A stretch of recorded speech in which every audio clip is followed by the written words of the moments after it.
नमस्कार, मैं कल्पना सिंह आज आपके समक्ष उपस्थित हुई हूँ एक महत्वपूर्ण विषय को लेकर के, और ये विषय है महिला आरक्षण का। जैसा कि हम सभी जानते हैं कि हमारी वर्तमान मोदी सरकार महिलाओं को राजनीति में विभिन्न स्तरों पर आरक्षण देने के लिए एक बिल लेकर आई है, जिसके तहत महिलाओं को 33% आरक्षण विभिन्न राजनीतिक स्तरों पर देना सुनिश्चित किया जाएगा। अब इस बिल में ओबीसी कैटेगरी को शामिल नहीं किया गया है, विशेष रूप से एससी एसटी कैटेगरी को ही शामिल किया गया है। तो इस बिल के विभिन्न पहलुओं पर चर्चा करने से पहले हमें ये देख लेना चाहिए कि अब तक हमारे देश की जो मुख्य सरकारें रही हैं, जो दो पार्टियां रही हैं, उन्हीं की सरकारें रही हैं, पहली कांग्रेस और दूसरी बीजेपी। तो इन दोनों ही पार्टियों की महिलाओं को लेकर के अब तक क्या मानसिकता रही है, और 21वीं सदी में जितने भी जो भी अभी चुनाव हुए हैं और जो भी सरकारें विभिन्न स्तरों पर चल रही है, तो उसमें महिलाओं को कितना परसेंट आरक्षण या कितने परसेंट टिकट दोनों पार्टियों ने दिए हैं। तो इस विषय पर जब हम आगे बढ़ते हैं तो हम देखते हैं पाते हैं कि कांग्रेस पार्टी ने 21वीं सदी में जनरल कैटेगरी की जो महिलाएं हैं उन्हें 9.5% टिकट दिए हैं। वहीं बीजेपी ने 8.6% टिकट दिए हैं जनरल कैटेगरी की महिलाओं को।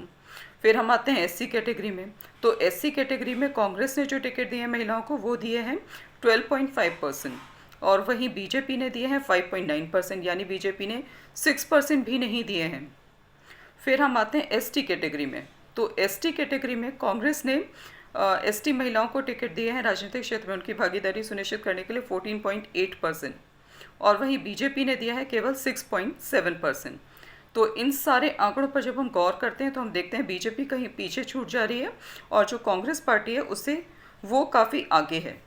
फिर हम आते हैं, आगे बढ़ते हैं कि विभिन्न जो स्तर हैं, जैसे विधानसभा, राज्यसभा, लोकसभा, यहाँ पर जो है महिलाएं उनकी वर्तमान समय में राजनीति में कितने प्रतिशत भागीदारी है। तो जब हम यहाँ पर देखते हैं लोकसभा में, तो लोकसभा में आज की तारीख में 15% जो महिलाएं हैं उनकी भागीदारी है, और लोकसभा में 15% यानी कि 78 महिलाएं बतौर सांसद मंत्री कार्यरत हैं। फिर हम आते हैं राज्यसभा में।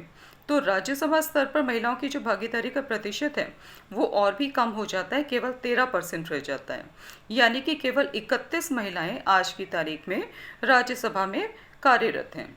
फिर हम आते हैं विधानसभाओं में। तो हमारे देश में जो अधिकांश जो राज्य हैं उनकी विधानसभाओं में जो महिलाओं का बतौर विधायक, बतौर मंत्री योगदान है वो 10% भी 10% से भी कम है, 10% भी नहीं है। ठीक है, तो इन राज्यों में विशेष रूप से नॉर्थ ईस्ट के राज्य हैं, गोवा है, केरला है, तेलंगाना है, आंध्र प्रदेश है, और इसके अलावा उड़ीसा है, गुजरात है। ये सारे जो राज्य ऐसे राज्य हैं जिनमें महिलाओं का जो भागीदारी का प्रतिशत है वो 10% से भी कम है। और विधानसभा क्षेत्र पे वो राज्यों की अब हम बात करते हैं जिनका प्रतिशत जो है विधानसभाओं को मिलाते हुए देखते हैं तो वो सबसे ज़्यादा है। तो उसमें पहला राज्य का खिताब मिलता है छत्तीसगढ़ को। तो छत्तीसगढ़ में महिला जो सांसद हैं, और जो महिला विधायक हैं, उनकी संख्या जो है वो 14.4% है। और सेकंड नंबर पे नंबर आता है बंगाल का। बंगाल में जो है 13.7% जो महिलाएं हैं वो विधानसभा में बतौर विधायक कार्यरत हैं। फिर उसके बाद में नेक्स्ट हम आते हैं, तो नेक्स्ट कितना मिलता है ये झारखंड को। झारखंड में जो है 12.35% हो जाता है ये प्रतिशत। और इसके और नीचे हम जाते हैं तो आ जाता है हमारा ये दिल्ली, पंजाब, उत्तराखंड, उत्तर प्रदेश, और ये सारे राज्य आ गए। ठीक है, तो इन सब में हम देखते हैं तो यहाँ पे 10 से 12% के बीच में महिलाओं का विधानसभाओं में योगदान का प्रतिशत रह जाता है। तो इस हिसाब से जब हम इन सारे डेटा पे हमने गौर कर लिया, अब हम आगे देखते हैं कि हमारी जो वर्तमान मोदी सरकार है उसको ऐसा करने की आवश्यकता क्यों पड़ी। क्योंकि वर्तमान दौर में हम सभी देख ही रहे हैं कि 5 राज्यों में अभी विधानसभा चुनाव होने हैं, और लोकसभा चुनाव भी हैं वो अभी जल्दी में हाल ही में होने हैं, कुछ ही महीनों में। तो ऐसे में ऐसे समय पर पूरा जब कार्यकाल मोदी सरकार का ख़त्म हो रहा है तब उसको ऐसा बिल लाने की आवश्यकता क्यों पड़ी। तो इसके लिए कहीं ना कहीं कुछ ऐसे जो तथ्य हैं वो जिम्मेदार रहे हैं। जैसे पंजाब में हमने देखा कि आम आदमी पार्टी ने महिलाओं को 1000 रुपये देने की घोषणा की, और हमने देखा कि कांग्रेस को पछाड़ करके और पंजाब में आम आदमी पार्टी की सरकार बन गई। फिर हम आते हैं इसमें कर्नाटक पर। कर्नाटक में हमने देखा कांग्रेस पार्टी ने महिलाओं को 2,000 रुपये प्रति महिला देने की घोषणा की और वहाँ पर फिर कांग्रेस की सरकार बन गई। फिर हम आते हैं बिहार में नीतीश कुमार जी ने लड़कियों को ये साइकिल देने की जो एक घोषणा की थी, उसके तहत फिर क्या हुआ कि वहाँ पर भी महिलाओं की जो संख्या है वो उसको एम्पावर करने की इन्होंने कोशिश की। तो वहाँ पर भी नीतीश कुमार की राजनीतिक स्थिति इतनी मजबूत हो गई है कि उनको कोई डिगा नहीं सकता आज की तारीख में। फिर हम आते हैं मध्य प्रदेश पर। मध्य प्रदेश में कांग्रेस अभी विधानसभा चुनाव होने जा रहे हैं और यहाँ पे कांग्रेस ने घोषणा की है कि महिलाओं को 2,500 रुपये वो देगी प्रति महिला। तो यहाँ पर भी जो जिस तरीके की सर्वे की रिपोर्ट्स आ रही हैं अलग अलग चैनल्स की अलग अलग माध्यमों से जो सर्वे कंडक्ट कराती हैं एजेंसीज, तो उसके मुताबिक भी यही लग रहा है कि यहाँ पर भी कांग्रेस की स्थिति मजबूत लग रही है। जनता के बीच में कांग्रेस एक लोकप्रिय पार्टी बनती जा रही है। तो वहाँ भी यही लग रहा है कि कांग्रेस ही सत्ता में आएगी।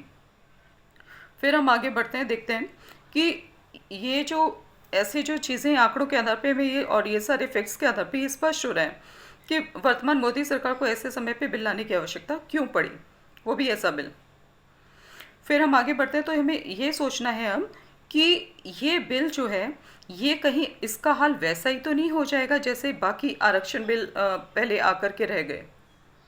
क्योंकि आरक्षण की तो सरकार बात करती है, लेकिन सारा जो सरकारी जो नौकरियां थी वो सारी ख़त्म हो चुकी थी, है ना, और सारा निजी क्षेत्र के हाथ में चला गया और निजी क्षेत्र में आरक्षण मोदी सरकार दिला नहीं सकती।